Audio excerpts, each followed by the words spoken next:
दुनिया के सबसे क्रांतिकारी आदमी माने जाने वाले एलोन मस्क ऐसे ही इतनी ऊंचाइयों पर नहीं पहुंचे हैं। SpaceX, Tesla, the boring company, solar city, hyperloop ऐसी बड़ी बड़ी कंपनियों के मालिक एलोन अपने दिमाग के दम पर और अपनी रिस्क टेकिंग कैपेबिलिटीज के दम पर उस मुकाम को हासिल किया है और दुनिया के सबसे अमीर लोगों की सूची में वो टॉप 3 में आते हैं।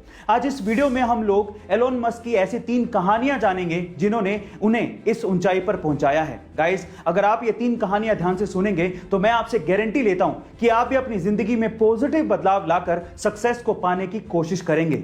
उनकी पहली कहानी जुड़ी है उनके बचपन से।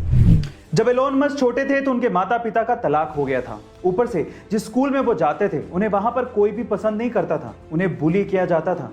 एक बार तो उनके स्कूल के बच्चों ने एलोन को इतना मारा कि वो 7 दिन के लिए हॉस्पिटलाइज हो गए थे। किसी को भी एलोन में कुछ भी खास नजर नहीं आता था। ऊपर से उनके पेरेंट्स को एलोन में एक प्रॉब्लम नजर आने लगी थी।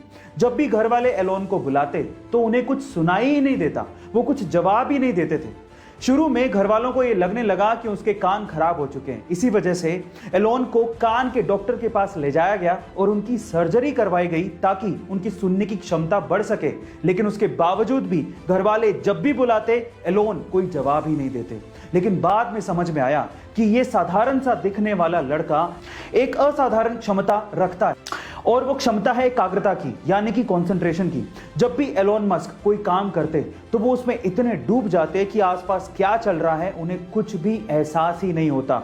जब वो बुक्स पढ़ते या फिर कोई काम करते या फिर सोचते तो वो पूरी तरह से अपने माइंड को कंसंट्रेट कर देते थे। गाइस, यहां पर उनके बचपन से ये बात सीखने लायक है कि जब भी आप कोई भी काम करें अपना 100% फोकस सिर्फ उसी काम पर लगाएं, आपको सक्सेस मिलेगी ही। अगली कहानी जुड़ी है उनकी टीनेज से। गाइस, बुक्स पढ़ने की आदत उन्हें बचपन से ही लग चुकी थी और पेरेंट्स तक को पता था कि अगर एलोन घर पे नहीं है तो वो पक्का घर के किसी आसपास की लाइब्रेरी में बैठकर बुक्स पढ़ रहे होंगे। उन्हें बुक्स पढ़ने की आदत इतनी ज्यादा थी कि लाइब्रेरी की बुक्स वो खत्म कर चुके थे और जब कुछ नहीं बचा तो उसके बाद उन्होंने एनसाइक्लोपीडिया तक चाट डाली थी। अपनी पढ़ाई को आगे कंटिन्यू करने के लिए उन्होंने साउथ अफ्रीका छोड़ा और वो कनाडा शिफ्ट हो गए। बाद में हायर स्टडीज के लिए वो यूएस चले गए। तब यूएस में जॉब्स के क्राइसिस बहुत ज्यादा थे, लेकिन इंटरनेट का क्रेज बहुत बूम पर था। तब उन्होंने अपने भाई के साथ बैठकर इंटरनेट पर कुछ करने की सोची। उस वक्त उन्होंने ये ध्यान दिया कि येलो पेजेस नाम से एक बुक आती है जिसमें छोटे बड़े जितने भी बिजनेसेस हैं वहां पर लोग इनके कॉन्टैक्ट नंबर और उनके एड्रेस को ढूंढा करते हैं। तो उन्होंने सोचा कि क्यों ना एक ऐसा सॉफ्टवेयर बनाया जाए जिसमें येलो पेजेस की जरूरत लोगों को पड़े ही नहीं और सारी चीजें उन्हें इंटरनेट पर ही अवेलेबल हो जाएं।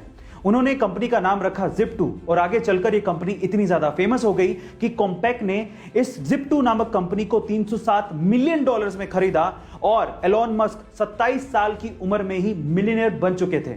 अब वो चाहते तो आगे की सारी जिंदगी बड़ी आसानी से काट सकते थे, लेकिन अब सुनते हैं उनकी तीसरी कहानी जिसने उन्हें अमीर और मशहूर बना दिया। Zip2 को सेल करने के बाद एलोन ने पूरी दुनिया में बैंकिंग ट्रांजैक्शंस को आसान बनाने के लिए X.com नामक एक कंपनी की शुरुआत की, जो कि आगे चलकर पेपल नाम से मशहूर हुई, जिसे eBay ने $1.5 बिलियन में खरीदा था।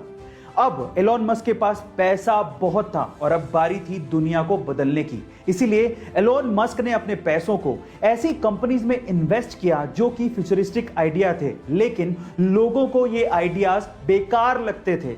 जब एलोन ने इन कंपनीज में अपना पैसा डाला तो लोग उन्हें पागल और पैसा बर्बाद करने वाला कहने लगे थे। सन 2002 में एलोन मस्क ने अपने पैसों का 75% हिस्सा स्पेसएक्स नामक कंपनी में लगाया, जो कि सस्ते स्पेस व्हीकल बनाना चाहती थी और लोगों को स्पेस की सैर करवाना चाहती थी। और सन 2004 में बाकी बचा हुआ पैसा टेस्ला कंपनी में लगाया, जो कि इलेक्ट्रिक व्हीकल बनाना चाहती थी। लेकिन कुछ भी आसानी से नहीं मिलता। एक वक्त ऐसा आया जब टेस्ला कंपनी डूबने वाली थी और स्पेसएक्स के शुरू के 3 रॉकेट लॉन्च पूरी तरह से हवा में ही बर्बाद हो गए थे।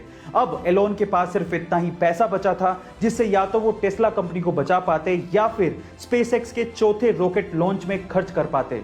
फिर से उन्होंने हिम्मत दिखाई, रिस्क उठाया और अपना पैसा स्पेसएक्स के चौथे रॉकेट लॉन्च में लगाया, जो कि फॉर्चुनेटली सक्सेसफुल रहा और नासा ने तब एलोन मस्क को बैक किया $1.6 बिलियन की फंडिंग दी।